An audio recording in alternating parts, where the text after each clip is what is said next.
berjalan dengan lancar konsernya, sempat nervous anaknya waktu di awal, tapi overall performance-nya berjalan bagus semuanya, notes-nya sesuai.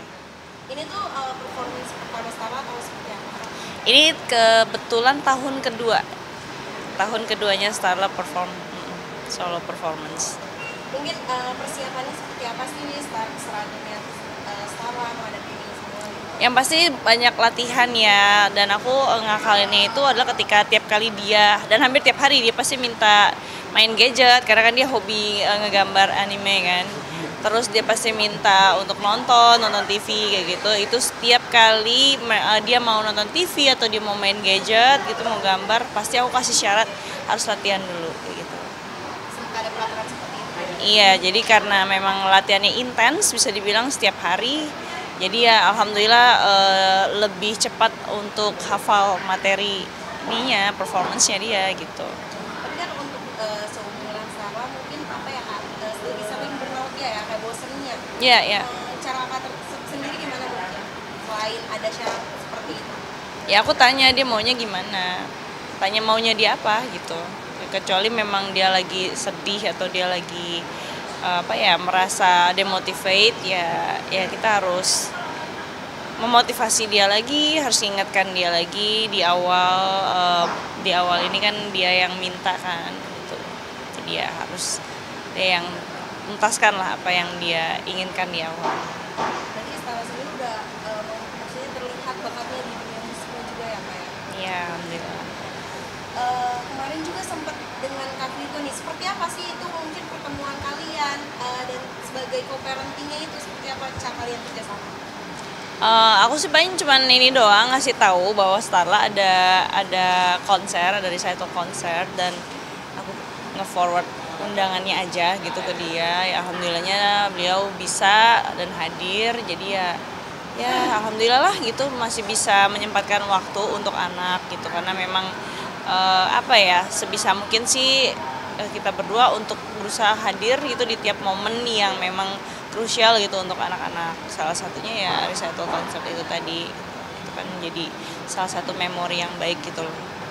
Dan kalian sendiri mungkin menyiapkan surprise gak sih atau membawa kayak semacam bunga atau seperti apa? Iya. Desainnya gitu. Iya, aku beli bunga untuk Miss-nya, untuk coach-nya juga, untuk Starla juga gitu. Biar dedinya yang kasihin bunganya gitu ke dia.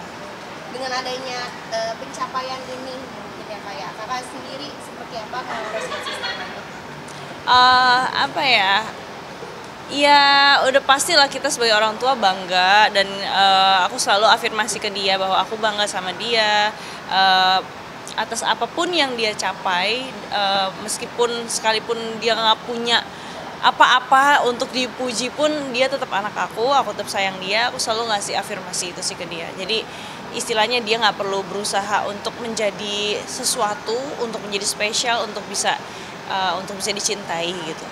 Kasih hadiah nggak Kak, mungkin atau dari ayahnya ngasih hadiah? Aku nggak tahu sih kalau dari ayahnya ngasih hadiah apa enggak. Cuman dari aku udah janjiin dia beli tablet sih buat gadget dia ngegambar supaya lebih bagus lagi hasil gambarnya. Karena kan itu bukan untuk memanjakan spoiling ya.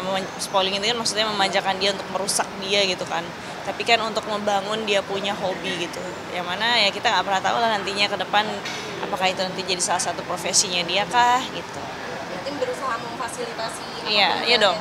Iya, karena orang tua itu kan sebagai fasilitator. Kakak sendiri mungkin untuk melihat Starla yang semakin hari makin ada aja perkembangannya, pencapaiannya, seperti apa sih Kak? Alhamdulillah sih, mungkin karena aku batasin juga ya untuk tontonan tayangan televisinya, kemudian juga aku nggak ngasih dia megang gadget untuk sosmed atau googling atau browsing apapun. Jadi bener-bener dia bisa memaksimalkan dia punya skill sih gitu. Tapi kan melihat ambisi Starla gitu ya kayak yang begitu banyak gitu, khawatir nggak sih Kak mungkin terlalu ambisius mungkin ke depannya, dalam arti dirinya sendiri bosan ke depannya atau seperti apa?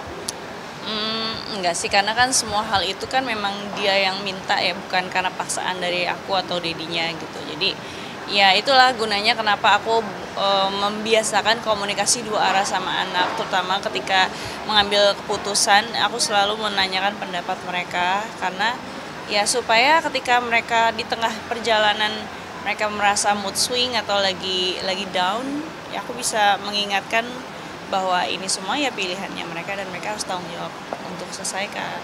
Kalau bicara komunikasi dua arah, berarti kakak memang sering open discuss ya sama Iya. Sarah. Itu yang membuat dia mungkin sudut pandangnya lebih luar biasa dibanding anak seumuran lainnya. Bisa jadi ya, mungkin ya, karena aku sendiri juga belajar dari orang tua aku bagaimana mereka komunikasi sama aku. Memang mungkin kedua orang tua aku bukan tipe orang tua yang demokratis banget ya, kayak karena mereka otoriter juga sama aku, tapi sistem mereka berkomunikasi sama aku tuh bisa dibilang ya pakai bahasa-bahasa yang memang orang dewasa gitu, bahasa-bahasa yang pakai sudut pandang yang lebih luas gitu, spektrumnya lebih dewasa. Jadi apa ya, karena aku udah dibiasakan untuk berkomunikasi dengan kosakata yang begitu banyak gitu ya, jadi ya lebih cepat mateng gitu daripada usianya gitu. Ada kalanya nggak sih kan mungkin kakak terkejut dengan sudut pandang yang diberikan sama Starla gitu? Nggak heran sih, karena kan dari kecil anak ini kan aku bawa kan, dari usia dia baru 3 bulan baru lahir aja aku udah bawa dia ikut temenin aku kerja kan, syuting sana sini, ikut aku meeting, ikut aku syuting sampai dia usia 4 tahun, sampai sebelum dia punya adik itu masih sering aku ajak kan kemana-mana. Jadi kayak apa ya, mungkin dia sering dengar cara aku ngobrol, komunikasi sama orang. Terus juga aku membiasakan diri juga untuk ngobrol sama dia nggak pakai baby talk, aku benar-benar pakai bahasa orang dewasa. Jadi supaya dia bisa lebih mengerti bahasa baku dan membiasakan diri dengan bahasa baku, karena bahasa baku itu menurut aku bukan kaku ya, tapi lebih ke sopan santun sih kayak gitu. Jadi udah terbiasa dengan bahasa-bahasa baku, alhamdulillah gitu. Jadinya dia pun bisa menempatkan posisi dia sebagai seorang anak usia 9 tahun gitu. Berarti sudah bisa diajak untuk curhat-curhat nggak sih kak? Bisa. Nah, termasuk soal yang kemarin kak, pasangan ini memang udah sering curhat gitu ke Starla atau gimana? Aku cuma pernah nanya sama dia kalau misalnya mami punya pasangan lagi menurut kamu gimana? Ya kata dia ya yang apa-apa, yang penting mami happy, yang penting jangan apa ya, jangan bikin mami sedih lagi kayak gitu. Dia bilang gitu. Tapi kakak sendiri mendengar jawaban itu mungkin ya, kalau aku di usia Starla jawabannya nggak seperti itu. Menurut kakak seperti apa? Aku aja termasuk anak yang nggak dewasa pada waktu itu ya, karena mami papi aku kan juga cerai hidup kan ya, dan papi aku tuh sempat minta izin juga sama aku untuk punya pasangan, dan jawaban aku adalah tidak. Karena apa aku bilang, aku nggak mau ada saingan. Aku tuh egois banget ya jadi anak. Aku nggak mau ada saingan karena aku anak perempuan kan, dan aku anak bontot gitu kan. Jadi kayak aku nggak mau ada saingan, aku nggak mau ada perempuan lain lagi yang sehingga papi tuh nggak sayang aku lagi gitu. Jadi iya. Tapi respon kakak dengan jawaban Starla sendiri seperti itu? Luar biasa sih, dia anak yang dewasa dan aku ngerasa amazed, ternyata apa yang sudah aku tanamkan ke dia itu ternyata berbuah ya gitu, nggak sia-sia gitu. Tapi memangkah benar kak sudah ada lagi kah sampai ada pembicaraan ke arah sana? Doain aja. Tapi setelah lo udah kenal sama calonnya? Alhamdulillah udah. Wow, ini beneran. Respon anaknya gimana setelah? Seneng. Berarti cocok ya? Insya Allah, mohon doanya aja ya. Kapan dikenalin kak? Mungkin Dikenalin kemana? ke publik. Ke publik. Aku pengennya kalau ngenalin ke publik tuh dadakan. Jadi bener-bener kayak Pevita Pierce, kayak Ibel gitu, tiba-tiba udah akad gitu. Waduh, berarti kita tunggu aja. Mohon doanya aja. Berarti udah ada omongan ke situ. Insya Allah. Terus Kak Virgonnya sendiri udah tahu belum? Kenapa? Kak Virgonnya sendiri udah tahu belum? Soalnya Emang harus kita pemberitahuan kemana-mana? Nggak tahu. Nggak Kan Instagram juga udah nggak follow-followan, aku kan di blog juga. Waduh, wow. Tapi kan mungkin spill sedikit nggak boleh ya? Atau Apa tuh? Profesinya dari kalangan entertain kah? Pengusaha juga kayaknya itu. Entertain enggak ya? Ah. Lagi puasa lagi nggak boleh bohong. Udahlah, nggak usah jawab. Kira-kira Kak, jadi tebak-tebakan aja jawaban tebak-tebakan. Pokoknya ya kalau disebutin kalian kenal lah. Waduh, waduh. Dari kalangan entertain.